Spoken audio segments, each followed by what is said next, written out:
You're watching Space TV, the only platform for sustainability projects, architecture, construction, and engineering.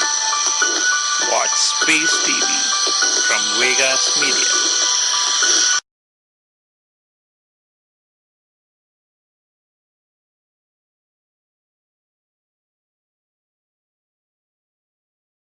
When the first roads were offered by NHI came onto the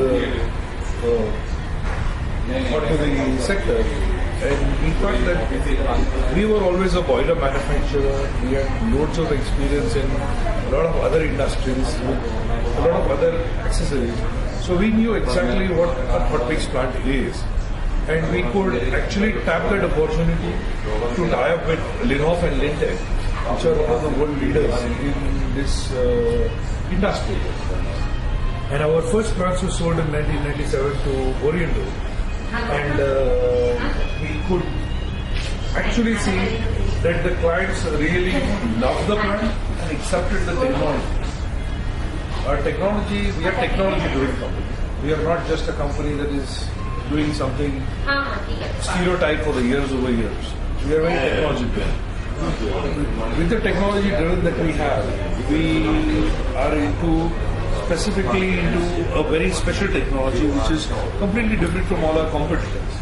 All our competitors basically are with the drum below, whereas we have combined the process of screening and drying together, which saves at least half a liter of fuel for the client per se this is ready plant.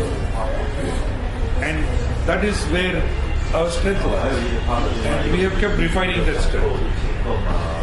Mr. S.Y. Tan is the MD of our China Jiangsu Lintec, and he handles the whole of the China operations, which also caters to many of the regions next door to China.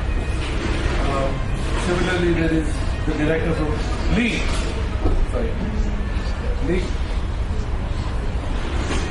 Similarly, that is Mr. Lee, who is the head of operations in Singapore, and Asia Pacific takes care of the sales in Asia Pacific, and Abhijit takes care VP sales for India. So this is mainly a core team who takes care of the whole organization. And beyond that, our recent forays have been into a factory into India. Basically, we've been quite hurt with the euro last year because of the currency fluctuations. And with these currency fluctuations, we decided to move into a factory, because the factory is what could actually create the change in terms of bringing our costing correct, in terms of bringing the quality right, and we could still offer our clients a very good product with German standards, but at an Indian price. And that's what we want to achieve.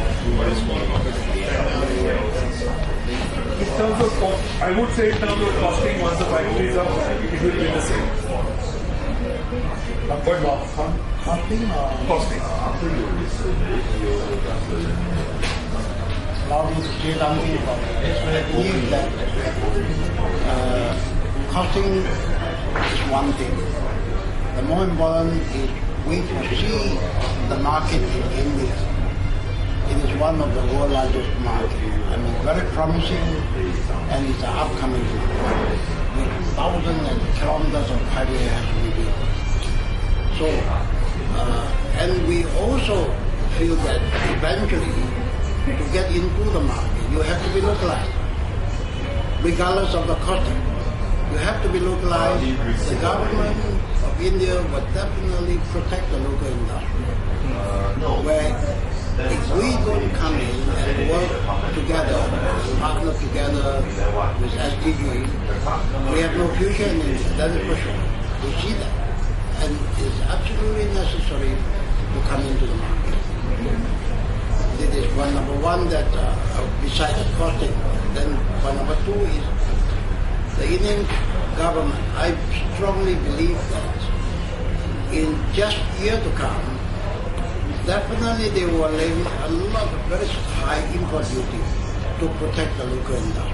That is what every country needs. And I don't see the exception for the Indian government. So you have to be localized, you have to also create employment, create local industry to support this business.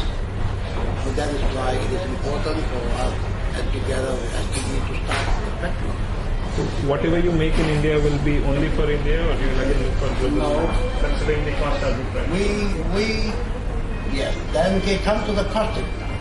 So obviously we are concerned about costing because not only we want to build here, to produce here for the local market as well as for the export market. It is a must in order that to show to the industry that we have only one standard, not only for good for India but also good for international market. As a result of this concept, we have to upkeep our quality and we have to make sure that the technology level that we build in India is we are aligned with what we sell, whether in Europe or whether in South Asia. If not, then we will get ourselves stuck only here. So made in India or a made in China brand will have the same value? Yes, it will be as long as we make sure that because For that we are matter, one even, family. even a made in Germany would have the same value. Yes, we are in one family. So if we have, Chinese production, we have Indian production, so we can actually from our own system, we can know where we can draw the plant from to service the customer, not only here but also internationally. And that's why I say costing is one thing, but at the same time we have to make sure that we are on the same quality level. And that is what we want to achieve. What's your go-to marketing approach for? Our VP should be able to answer that question better. Yeah, now we are in the setting up stage and that's where we are going in for specific dealer agents or representatives. We already have with us for the north and south of India. We are looking for the eastern sectors. And in the west, we have got our head office in Mumbai, so we'll handle from independently for the west from Mumbai. But as we grow, we are now coming in the concrete batching plant market also. So we are going to partner with lot of agents, lot of dealers throughout India, have a pan-India network, and we are also going in the concept of giving a full solution to the customer, being it asphalt or concrete. So we are going to give in technology solutions, recycling solutions, and value-add solutions. So this is what we are planning for India market. What about the after-sales support? You will manage it, or the dealers or that community will have to manage it? For the after-sales, we have got a very strong team today. Based in India? In India. And the team has got a very good technical knowledge. For the past 10 years, we are handling the asphalt plant business in India. So this team, we are going to take their expertise and then grow with it through the dealer network. What is unique about your service? That I would like to say a few sentences on that. Most of the companies only rely on just service. Yeah, we don't rely only on service. We actually put our money right at the space where it's required. For a client who buys an equipment of this ticket size, he's always looking at what can this company do for me besides the others. And what we always do besides the others is an operations and maintenance of a plant. We actually operate the plant for the client. We actually maintain the plant for the client and only charge them a per ton rate. This gives them the complete flexibility that my plant performance, what I have said, is delivered. Plus is reported. What they cannot generate reports from their own network that they establish, we can generate for them and make sure it's delivered to the boss cabin straight up. Okay.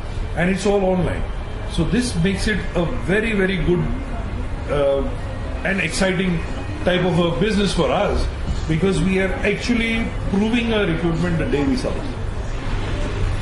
And what about the manpower in terms of how challenging it is to get the right manpower for this kind of technology. When you say your technology is different, you're strong in technology. Correct. So For how this, how do you source the right manpower? Correct. It's a very good question, and I would say that what we have done over the last 10 years is build up a strong network of 200 service boys. With these 200 service boys, we have really now managed to handle about 28 plants, which we are doing on our own. Over and above, we are also at the point now that we have already started the establishment of a training center.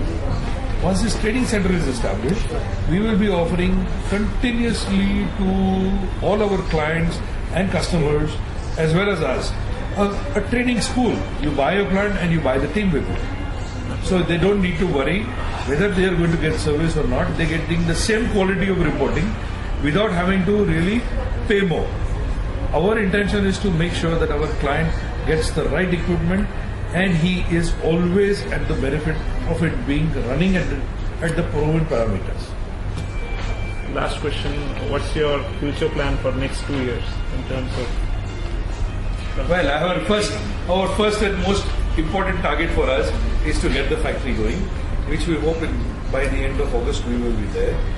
And once the production is on, then we will look at putting in our new products into the market.